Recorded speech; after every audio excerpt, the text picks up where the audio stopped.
जनयन्तः प्रशस्तम् मूलेरसम् गृहपदिमधर्युम् तमग्निमस्ते बसवोर्निर्वान् सप्रतिजक्षमवसे कुतश्चित् दक्षायो योधमासनित्याः वेद्धो अग्ने दीदिः पुरो जस्रया शून्यायविष्ठ वां शश्वन्तमुपायन्ति वाजाः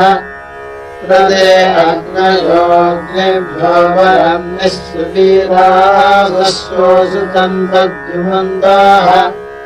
यत्र नरः समासादे सुजाताः दानो अग्ने धियालयं सुवीरं स्वमत्यं सहस्य प्रशस्तम् नयं जावातरति जातुमावाले उपजमेति युवति सुदक्षम् दोषावस्तोर्हविष्माति घृताजी उपस्मेन परमधर्मसूयुः विश्वा अग्ने पदहाराजीर्यभिस्तपोभिरदहोदरूथम् प्रविश्वरं च गजस्वामी वाम् आयस्ते अग्नैधते अनेकं वसिष्ठसप्रतीति वक्पावाक उतो न जेभिस्तपथैरिहस्याः येते अग्ने भेदिते अनेकं मत्तानसः पित्यासः पुरुत्वा उतो न जेभिः सुमना इहस्याः दिवे नरो वृत्रहत्येषु शूरा विश्वादे वीरभिसन्तु मायाः ये मेधियम् वनयन्तः प्रशस्ताम् मासूने अग्ने निषदामनृणाम् मासेषसो वीरता परित्वा प्रजापतिषु दुर्या यमस्वी नित्यमुपयाति यज्ञम् प्रजावन्तम् स्वपत्यम् क्षयम् नः सृजन्मनाशेषसा वा प्रधानम् पाहि नो अग्ने रक्षसो अजुष्टात् पाहि धूर्तेररुषो अघायोः त्वायुजावृतनायो ग्रभिष्याम्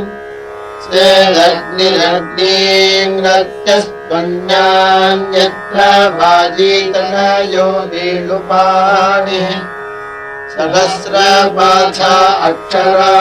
समेति स्वेदग्निर्यो वामिष्टतो निपाति समेद्धारमङ्गलमुदृश्यात् जाता सः परिचरन्ति वीराः अयं सो अग्निराहूतः पुरुत्रायमीशानः समिदिन्धे हविष्मान् पर्यमेत्रध्वरेषु होताः ते अग्न आहवनानि भूरीशानास आजुहुयामनित्याः उभा शृण्वन्तो वहतु येथे इमो अग्ने वीतरमानि हव्याजस्रो वक्षिदेवतादिमच्छ प्रतीनयीं सुरभीनिव्यन्तु मानो अग्ने वीरते परादा दुर्वाससे मातये मानो अस्यै मानाः क्षुधे मा रक्षसा ऋता वो मानोदमेवावनायुहूर्थाः नो मे ब्रह्माण्यग्नमुच्चदाधित्वं देवमघवद्भ्यः सुषूदः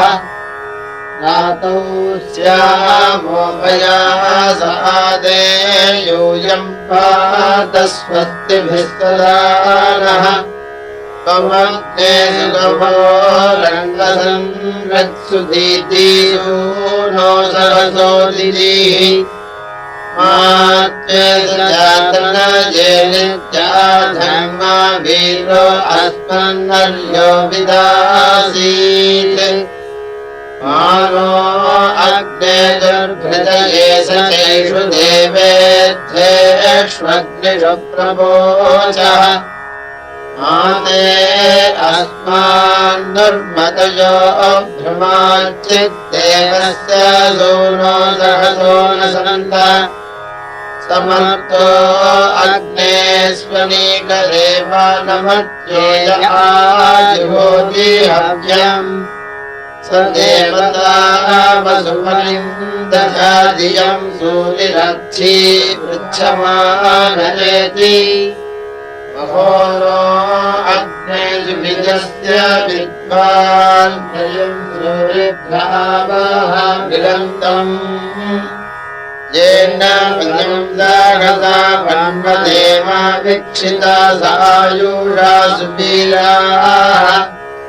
नो मे ब्रह्माण्यग्नमुच्चसाधित्वम् देवमघवध्यस्सुनूतः रामौ स्यामोभयासाते यूयम् पात स्वस्तिभिः सदा नः भद्रम् नो अभिवादयमानः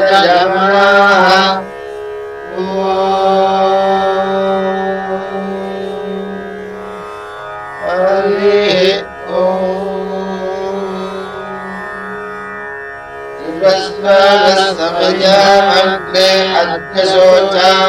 बृहत्य जगम् धूमगण्डन्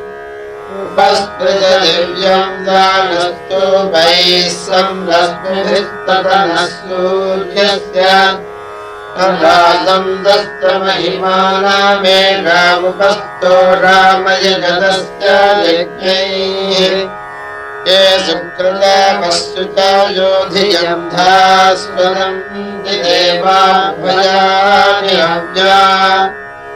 ईलेन्यम् वो असूरम् सुदक्षमन्तर्दूतम् रोदसी सत्यवाचमम् मनुष्यदग्निम् मनोनाशमिद्धान्तमध्वराय तदविन्माहेम सपर्यवो भरमाना अभिज्ञप्रवृञ्जते नमसागरीरग्नौ आजुह्वानाघृतपृष्टम् वृषद्भदध्वर्यवो हविषामर्चयध्वम् स्वाध्यो विदुरो देवयन्तोऽसि श्रयोरथयुर्देवता पूर्वेषु दण्डमातरादिहाने समुद्रगो न समानेष्वञ्जन् तयोराने दिव्ये महीना उरासानक्ता सुदुघे वदेनो निर्गिषदा पुरुहूते मघोनीहायज्ञये सुविदायस्वयेताम् विप्रायज्ञेषु मानुषेषु कारू मन्येवाम् जातवेदसाय दध्यै ऊर्ध्वन्नो अध्वरम् कृतम् भवेषु ता देवेषु मनथो बाल्यानि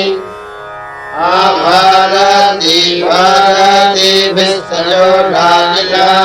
देवैर्मानुष्येभिरग्निः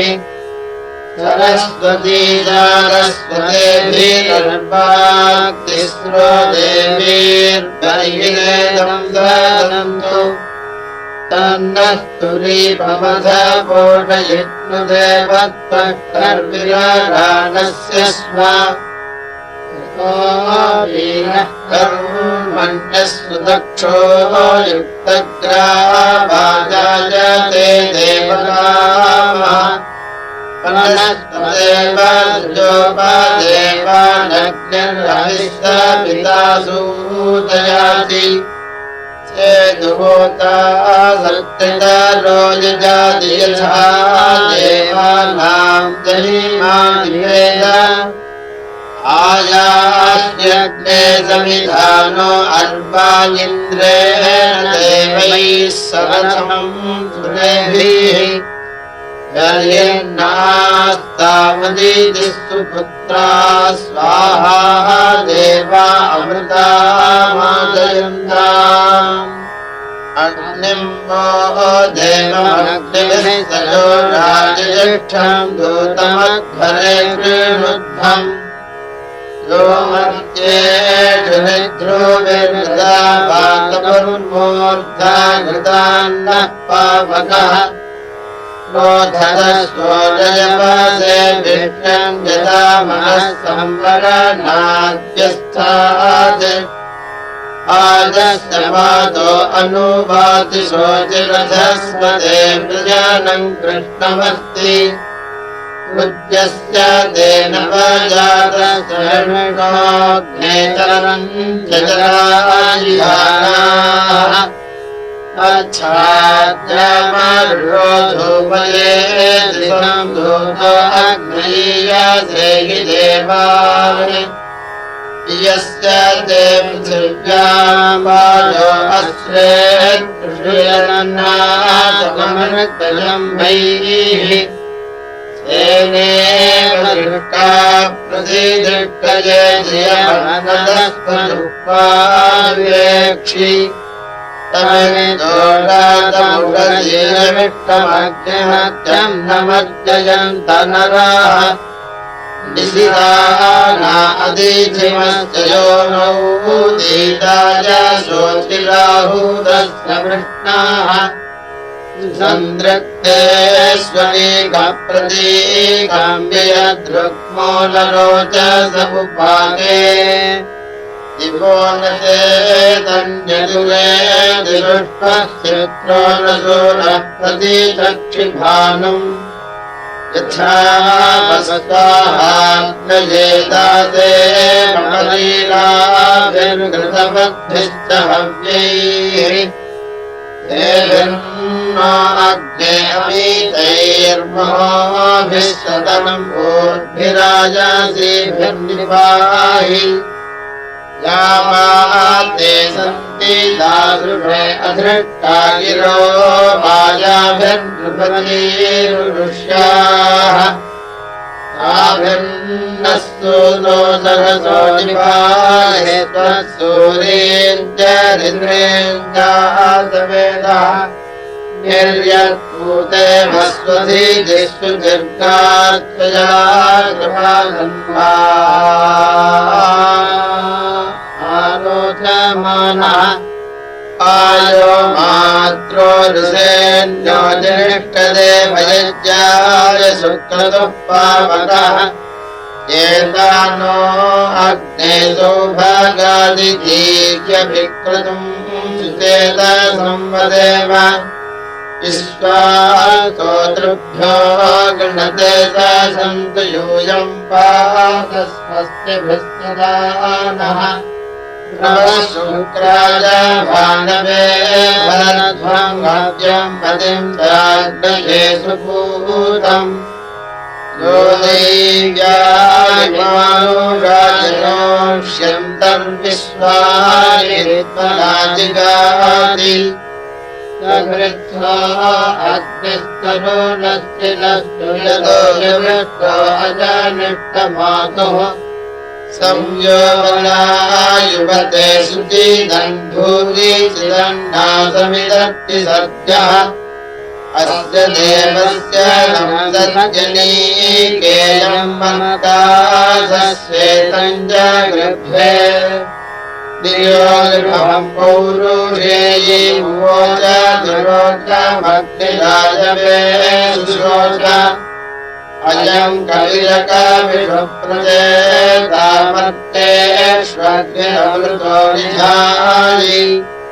समानो अत्र जुहुरः सहस्रसदात्ते सुपुनः स्याम आयो योनिम् देवकृतं सदानक्रत्वाज्ञा अग्निरमृतारीत् नमोषधीश्च मलिनश्च गर्भम् भूमिश्च विश्वधाय संविभर्ति निषेक्ष्या अग्निरमृतश्च भूते नीसे राजस्वीर्यश्च ततोः आत्वा भजन्तवीरामाप्सवः परीषदा ममाधुवः परिषद्यम् जलनश्च रेक्ष्णो नित्यश्च राजः पतयश्चाम न शेषो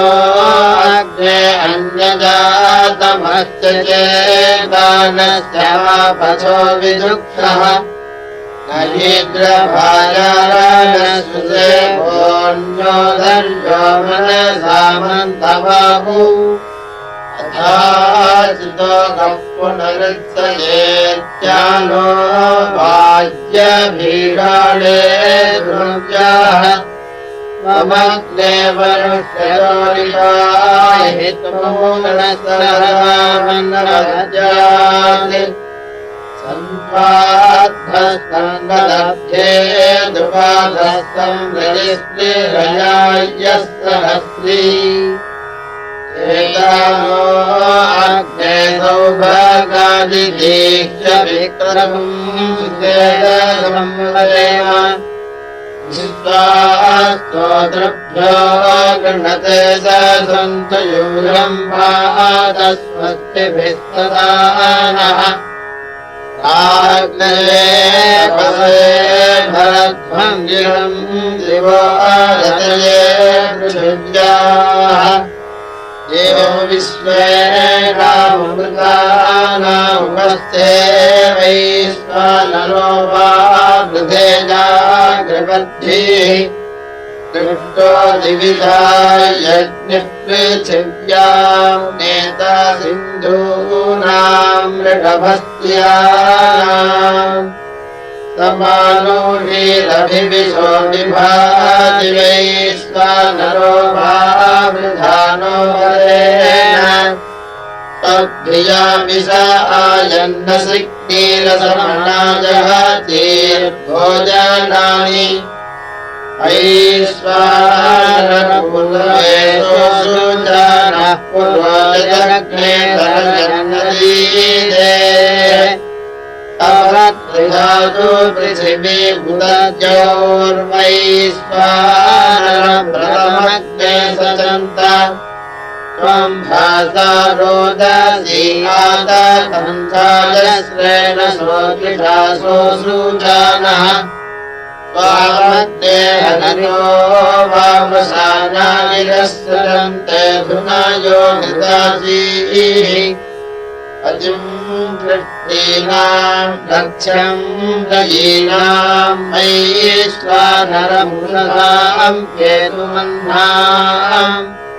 स्वे असुर्यामभोन्गिरम् क्रतुम्भिते वित्तमो जुषन्त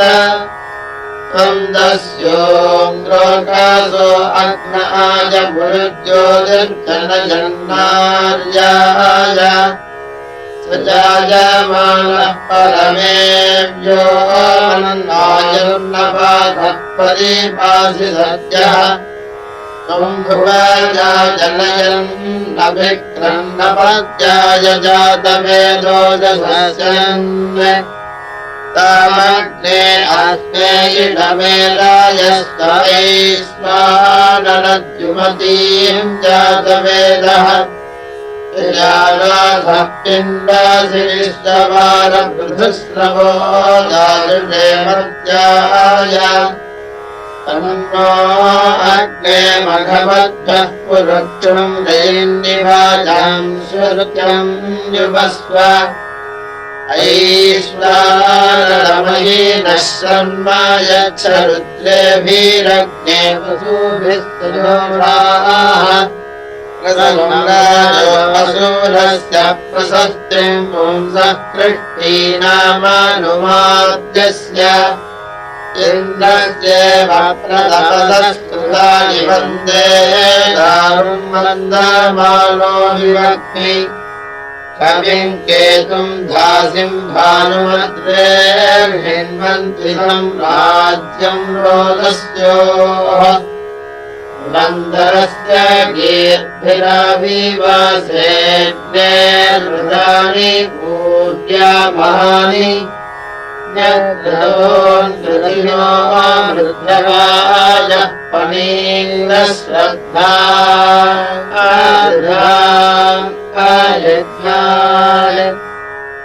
प्रदानस्योऽग्निर्विवाय ऊर्वश्चकारापरायज्यूर्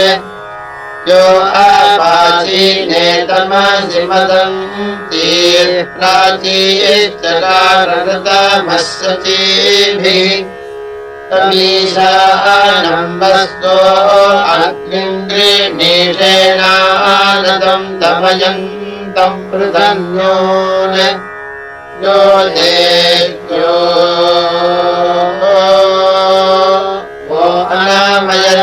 अनामयद्वधस्नैर्यो अल्यपत्नीर्वदस्यकार निरुध्यानघोषो यक्को अग्निर्विशश्चक्रे बलिवृधस्सहोभिः यद्गतमण्डुपविश्वे जनादये वैतस्थस्तु मतिम् भिक्षमाणाः वैश्वानरो परमारोदस्य राज्ञः सदातपित्रोरुपस्थम् आदेवो ददे बुद्ध्या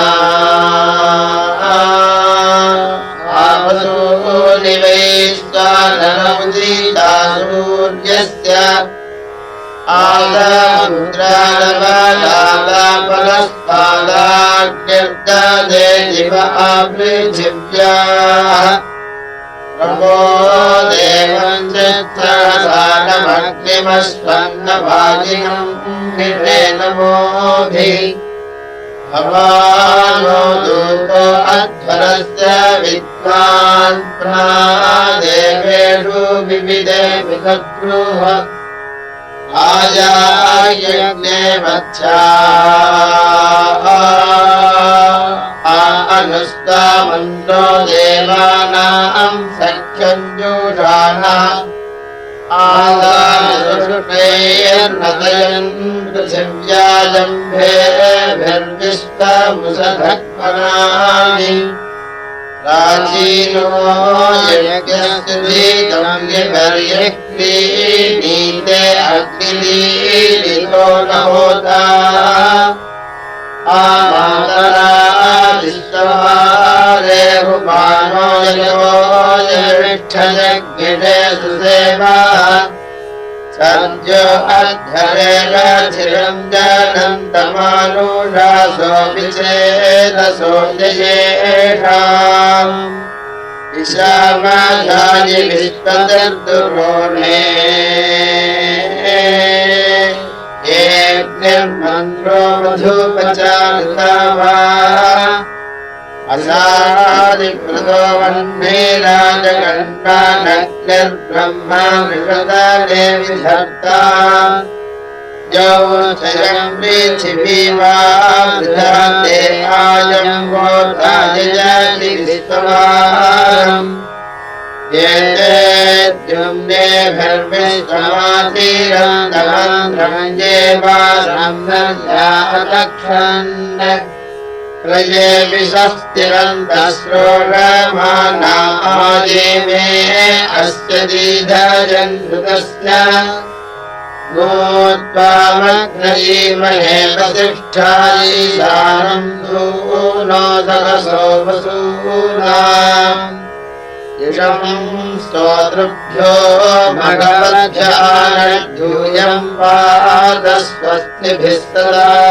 नः इन्द्रे राजानमनजो नमोऽभिर्यस्य प्रतीकमाहूतम् घृतेन नरो हव्ये वीरीरते सवाधाग्निरग्रमुषसामशोचि अयमुष्यसुमाभाम् अवे दिवोता मन्त्रो मनुषो यः को अग्निः विभागस्तदृजानः पृथिव्याम् कृष्णपाभिरोषधीभिर्ववक्षे अजानो अग्ने विवासस्तु धृत्तिम् कामस्वधाम्रेणवः सस्यमानः अताभावे भवदायस्सु तत्र राजो मन्दारो दुष्टरस्य साधोः प्रायभाग्यर्भारतस्य दृण्डे वियत्सूर्यो न लोकापे बृहद्भाः अभियमपूरम् मृदानाद्वत्सौ द्यूतानो देव्यो अदितिषु सुरोच अतन्नित्ये आहवनानि भूरि भुवो विश्वेभिः सुमनानीकैः सुदस्येदग्ने दृङ्गिणे गणानस्वयंवरधरसदनन्वम् सुजात इदम् वरसदसा संसारत्रमुदग्नये निर्भीष्टद्विवर्गाः संयस्तोतृभ्य आपये भवादिद्युमदामीवचादनम् रक्षोः नोत्वामग्नयीमहे वरिष्ठायीशानम् सूनो सहसोपसूनाम् इदम् स्तोतृभ्यो मघवद्भ्यारज्जूयम् पात स्वस्तिभिः सदानः अबोधिजानपुषदामुपस्ताद्धोता मन्द्रः कवितामत्पावकः तथादिकेतुमुभयस्य चन्दोरव्या देवेषु द्रवीणम् सुहृत्सु सप्रधुर्यो विदुरः पलीनाम् पूर्णानो अर्कम् पूर्वभोजसं नः ओदा मन्त्रो विशान्तमो स्थिरस्तमो ददृशे राम्याणाम् अमोरः कविरजीतिर्विवस्वांसु संसंमित्रो अदितिः शिवो नः चित्रभानुर्वदाम् भात्यग्रेपाङ्गर्भः प्रस्वाहारिवेश ईरेण्यो भोमनुषो जुगेषु समनगासु सज्जातवेदाः सुसंहृता भारुणायो विभाति प्रजिगावः समिधानम् भूधन्त अग्नेयानि दूत्या अम्मायिषण्यो देवाङ्गच्छा ब्रह्मकृता गणेन सरस्वती मधुरो अस्यापो यक्षी देवान्तर्तदेयाय विश्वानि वामग्ने समिधानो वृक्षोजरोधम् गण्यक्षीराये पुरन्धिम् वृतीशायातवेदोजस्तभूम्यम् पादस्वस्तिभिः सुनानः नः पृथुपायो अस्रेद्दमिद्युदत्तीर्यच्छोऽसूदानः भातिभासाधियो लिम्बानपूसतीरदीकः स्वा अन्नवस्तो ऋषदामरोषि यज्ञन्तम् बाणामुसुयो नमन्व अग्निर्जन्मानि देवाभिविद्वान् द्रवद्धूतो देवया भावनिष्ठः अच्छागिरो मदयो देवयन्तीरग्नियन्ति द्रवीणम् भिक्षमाणाः सुसंवृतम् सुप्रतीकाम् स्वन्तम् वज्रवाहमरतिम् मानुषाणाम् नो अग्ने वसुभिस्सजोषा रुद्रम् रुद्रे विरावः बृहन्तम् आदित्येभिरधीतिम् विष्णुरन्याम् बृहस्पतिर्विश्ववारम्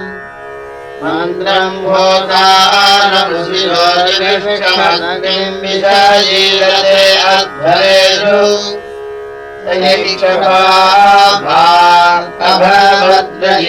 अभद्रयीनामतन्द्रो दूतो निर्भाजदेवान् अस्य ध्वरस्य प्रकेतो न हृदे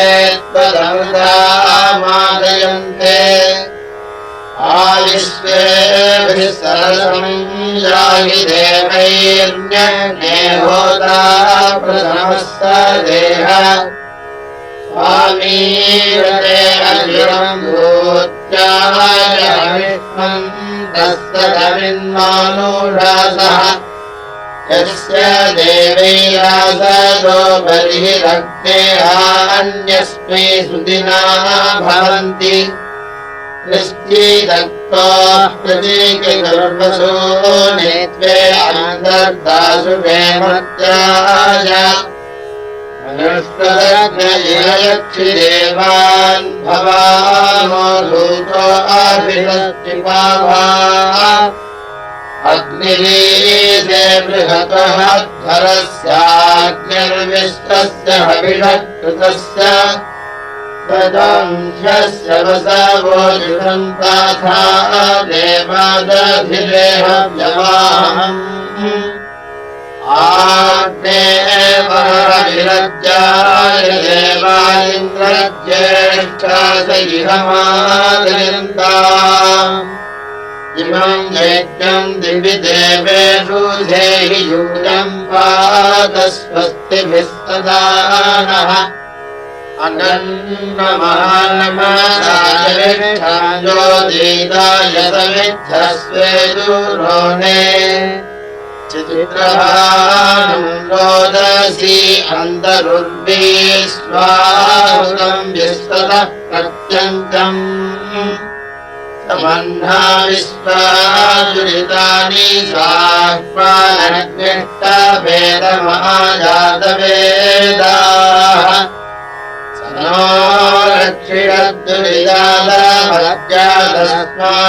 रक्षिरद्दुरिदालमज्जातस्मान्त्रेणतमुतनो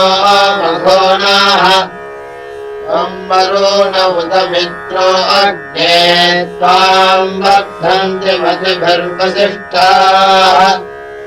देवसु सुषणनानि सन्तु यूयम् पादस्वस्तिभिः सदा नः नाग्नये विश्वसुतेऽधिरम्भे सुरग्ने मन्नासीतिम् भारध्वम् हरेरवनप्रीणानो वैश्वानराजयता ये मतीनाम् तमग्ने ज्योतिषासोऽसु चान आरोदसी अवृणाजायमानः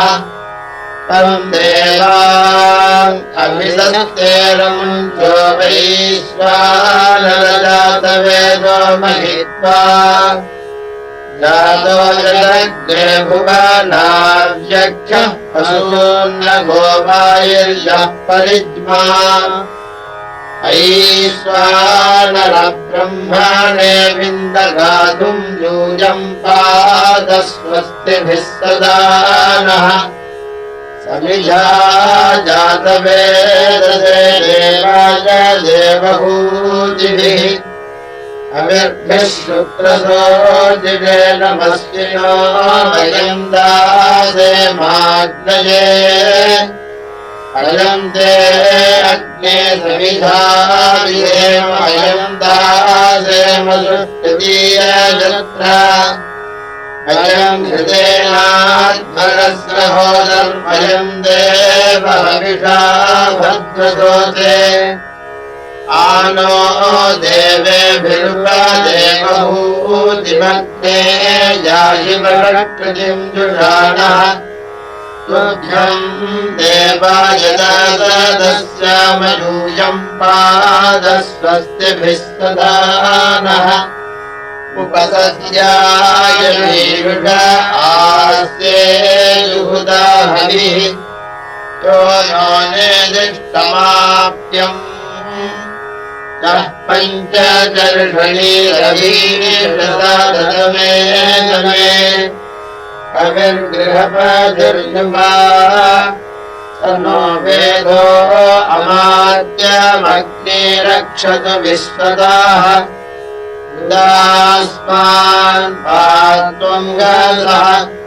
कमन्नस्तोममग्नये दिवस्येनाय जीजनम् वस्वः कुविद्वनातीरः स्वार्गायस्य स्त्रियो धृतेर्वीरवतो यथा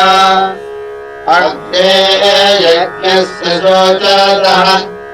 सेवाम् वेदुवनकृतिमग्निर्जोषतनो गिराः यजिष्ठोऽव्यवहारः विश्ववेद्युमन्तम् देवधीमहि सुवीरमग्न आहुत क्षतापुस्रश्च दीर्घयस्त्वया वयम्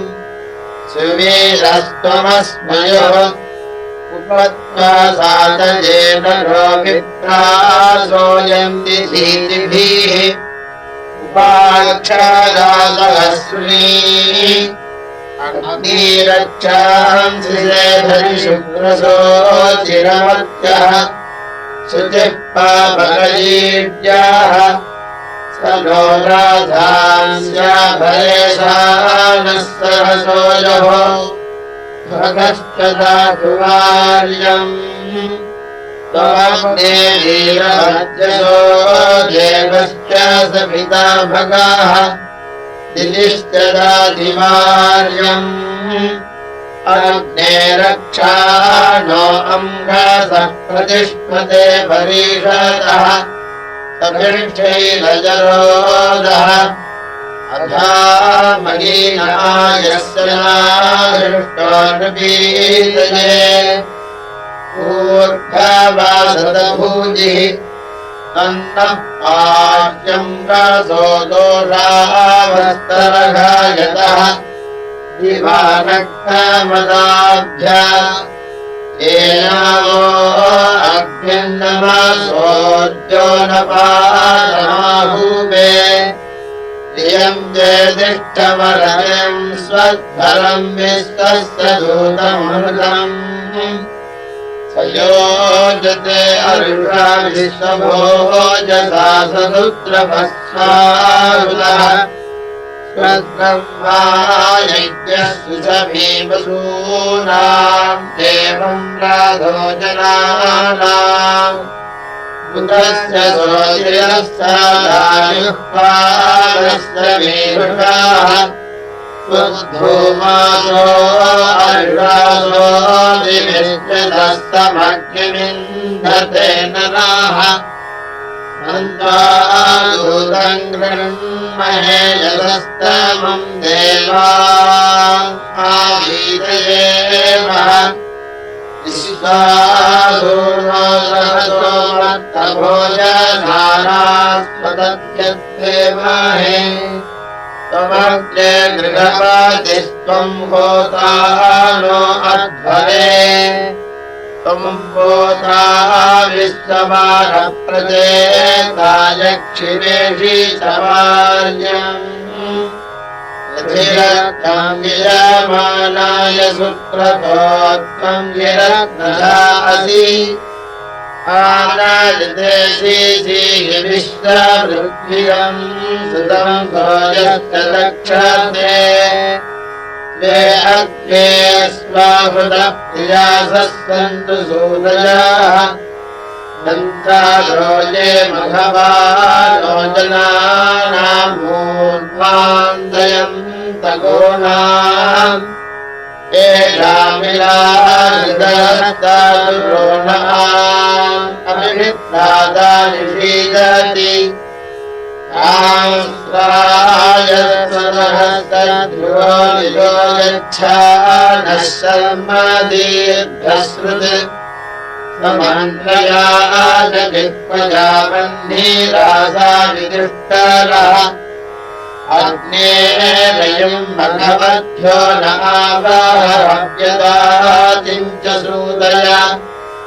तेनाधातिरत्यस्या मधाकामेन स्ववदो महः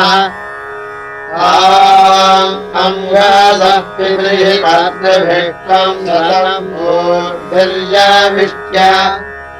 देवो मोद्रविनोदा पूर्णाम् विभक्त्यासुजनम् उद्वासिन्दध्वमुपावावृणध्वमादिद्वो देववोहते संहोतारमध्वरस्य प्रचेदसम्बन्धिम् देवा गृह्णत तथातिरत्रम् विधते वीर्यमद्गर्जनाय दाशुषे अग्ने भव सुषमिषासमिद्धमुत बर्हिरुद्भिया विस्तृणीताम् तद्वारमुदीर्विश्रयन्तामुत देवा पूषत आवहेह अग्नेभिः हविषा यक्षी देवान् स्वधरागिर्भियातवेदः धराकारति जातवेदा यक्षद्देवा अमृतान् विप्रयच्छ विश्वार्याणि त्रयेतरसत्याभवन्ताशिरो नो अद्य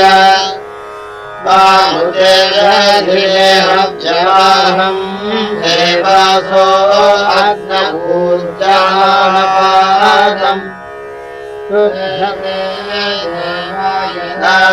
दस्याममो नो रत्नाविदधैयानः हजरद्वितरश्चिन्नयन्द्रविश्वा वामोदरितारोहसन्वन् वेगावस्तुदुघास्वेह्यस्वास्त्वमसूदेवनिष्ठा राजे भैरवीभीक्षे सेवामद्विभिरभिदृष्टविस्तन् विशालिनो मघपङ्गोभिरस्ते स्वायदस्सीदीराजे अस्मान् इमामुत्तापस्पृधानासो अत्र मन्द्रायो देवयन्तीरुपस्थो मन्वाची देवत्या राजये दस्यामदे सुमतामिन्द्रसन्मन् धेनुन्नत्वा सूयवासे सुदुक्षान्वब्रह्माणि ददृशेव दृष्टः स्वामिन्ने गोपतिम् विश्वा आहारयन्द्रस्तु मतिम् गन्वच्छ अन्नाम् त्रिचित्तप्रधानानुदात इन्द्रो गाधान्यकृणोत्सुभारा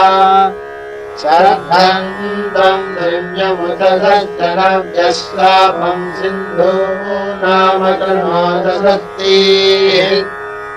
रोलायित्तुर्वरो यक्षुरासीद्राये मत्स्यासो निशीता अपीव कृत्यम् चक्रभृगवो दृग्भ्यमत्सखायमतरक्षोषोः आच्छासो फलानसो फलन्तानीमासो विषाणिरशिवादाः आयो न यत्सरमा आज्ञस्य कव्यादृक्षुभ्यो अजगन्युधान्वेन पुराभ्यो वो अनीतिम् सेवनम् क्रोधेतसो निरागृभ्ये परुष्णीम् मह्नाम् यत्पृथिवीम् यजमानः परुष्टविराजयच्चायमानः ईयुरर्थम् वरुष्णीमासुस्तनेताभिवित्वम् जगाम सुदासीन्द्रसुदुगानन्दयन्मानुषेवद्धीवाचः ईयुर्गावोलयवासाधगोपायचाकृतमभिमित्रम् पितासाः कृष्णेगावः कृष्णेनिप्रेर्यादसृष्टिम् चक्रमेवारन्दायच्च येनम् त्रयोविम् सतिम् सहस्रवत्सामयीकर्णयोर्जनान्त्रादान्यस्ताः तस्मो न सद्धन्निषीदादिबलिः शूरस्वर्गमनुलोन्द्रायेणाम् अधस्तुतनपवनम् यद्धमत्वद्यज्ञन्द्रेणद्भद्रबाहुः नानात्वदक्षाय दक्षम् बालम् भोजे अमरन्धनुत्वा सत्यो विश्वादृङ्गितान्ये रामिन्द्रः पुरस्वरः सप्तदत्तः ज्ञानवस्तुकृतवेगयम् भाग्येष्टापूर्णम् विदते वृद्धवाचम्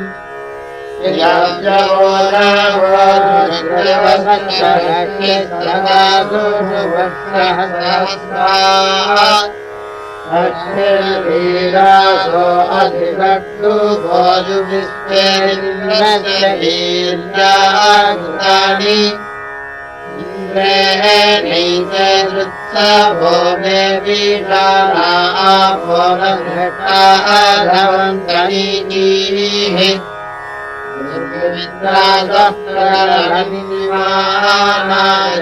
निर्विद्रासप्रलनिमानायुर्विश्वानि भोजनासुदासे अर्धम् वीरस्य सुतपामनिन्द्रम् परासद्धम् तम् नुनुते अभिक्षाम् इन्द्रो मन्युम् मन्युन्योमिमायभेदे भगवत्तनिम् पत्यमानः आद्रेण सिद्धद्वेकम् चकारसिंह्यम् चित्ते त्वेनाजघान अवस्रक्तिर्वेश्वावृत्तरिन्द्रः प्रागच्छद्विश्वाभोजनासुभासे तस्मन् हि सत्रभोरारधुष्टे भेदस्य दिच्छर्धतो विन्दरन्ध्यम् मर्थाङ्गेन स्तुवतो यः कृणोति दिग्मम् तस्मिन् विदहि भद्रमिन्द्र आवदिन्द्रम् यमुना द्वित्सवस्त्रभ्रात्रभेदम् सर्वदा तामुदायते अजहस्रचिद्रभो यक्षवत्कबलिम् दीर्घाणि जभुनश्चानि इन्द्रसुमतयोराजसञ्चक्षे ऊर्ध्वा नूत्नाः देवाकञ्चिन्वान्यमानम् च गृहन्तावत्मना बृहतसंसारम्भे प्रये गृहातमामधुस्वाजापरासतस्तनया दुर्वधिष्ठा भोजस्य रक्षम् मृगन्ताधा सूर्येभ्यः सुदिनाभ्युच्चारे वेनप्तुर्देववाचस्वते गोद्वारथाः वधूमन्ता सुदासाः अर्हन्नग्ने पैजवनस्य दानम् होते वसद्मवर्ये विरेहन् चत्वारो मा पैजवनस्य दानास्मद्दृष्टयत्रिसमिनो निरेके विश्वासो मा पृथिविष्टास्तुनादस्तोकम् तोकायस्वसे वहन्ति तस्यस्वो रोदसी अन्तकुण्ठी सीयष्टे सीयष्टे विभवादा विभक्ता सप्तेन्द्रन्नस्रवतो गृणन्ति नियुध्यामधिमासितानभीरे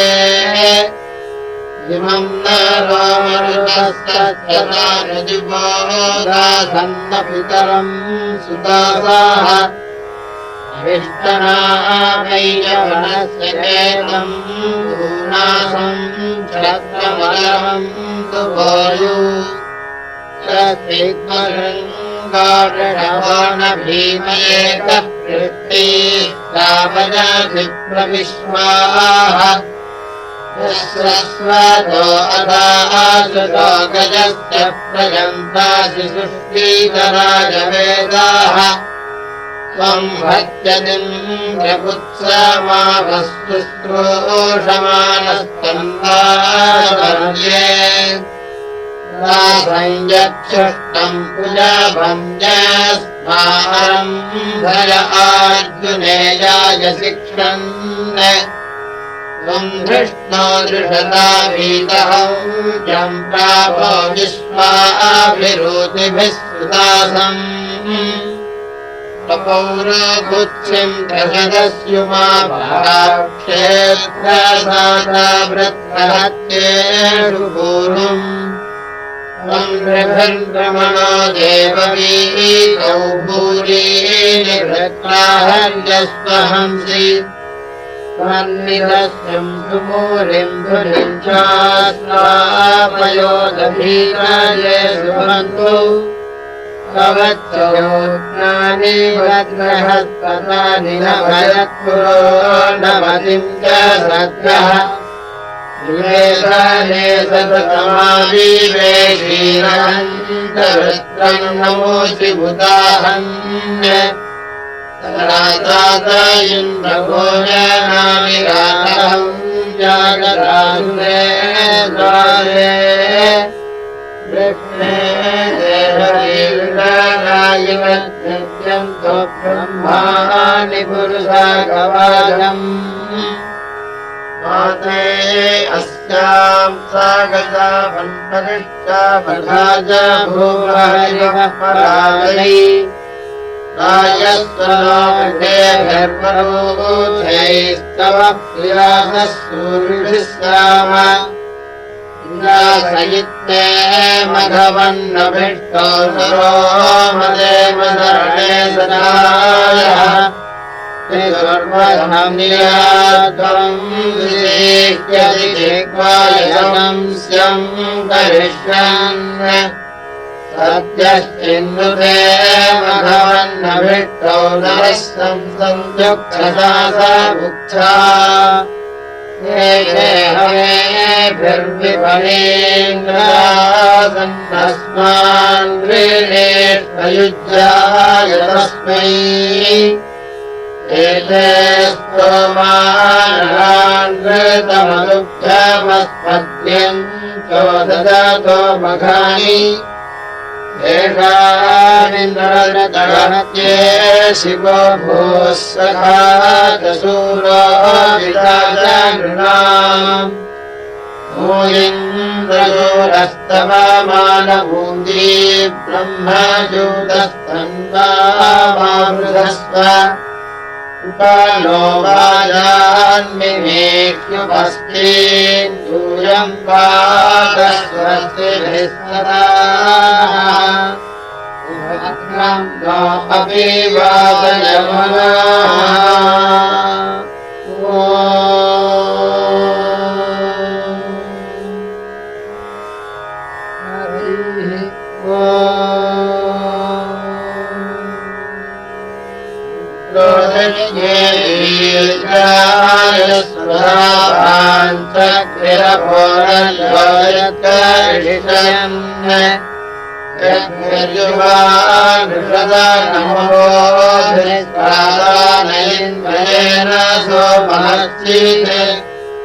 हन्तारुद्रमिन्द्रसूबाणः प्राविवेन्नु वीरोजरितरमूर्ति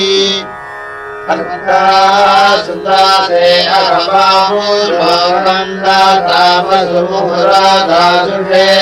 भूत् युद्ध्वा आनन्वाघजगत्समद्वासुरः सत्राराज्यनुहेमराः रासयिन्द्रप्रदानास्तोजाविश्वम् शत्रूयन्तम् जघान जयेन्द्रोदधीमहित्तावनत्राधनवीषीभिस्तुविष्मः निवज्रमिन्द्रो हरिवान् निमिक्षन् समन्धसामदेषु बाहुवोच वृषानवृषणम् नरायतमोचिन्नारीनर्यम् ससुभा प्रयस्येनानीरभ्यः सत्त्वानवेरणस्तदृष्टः दोषित्सभ्येषदेजनो नरेणन्मनोजो अस्य घोरमाविभासात् यज्ञेन्द्रे दधते जुवां शिक्षयत्स राजऋतमाऋतेजाः पूर्वो अपराजशिक्षन्मयज्ञायान्कनीयसो देष्टम् अमृतयित्पर्यासीतदूरमाचित्रचित्यम् भरारविन्नाः यस्तायेन्द्रप्रियोजनो ददादनन्येके अग्निभस्तखादे अयम् ते अस्याम् सुमतो जनिष्ठास्यामरुधे अग्नदोर्वीतौ येन स्तोमो अधिक्रहत्रुषादमुदत्तामुर्माघवन्नक्रपिष्ट राजस्त्रामो जरिदारनन्त आगन्त्वमङ्गसक्रमस्व आसकोनः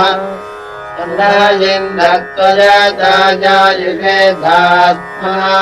जये मघवानो जिवन्ति अस्येषिते जरित्रे अस्तुभक्तिर्यूयम् पादस्वरते सदा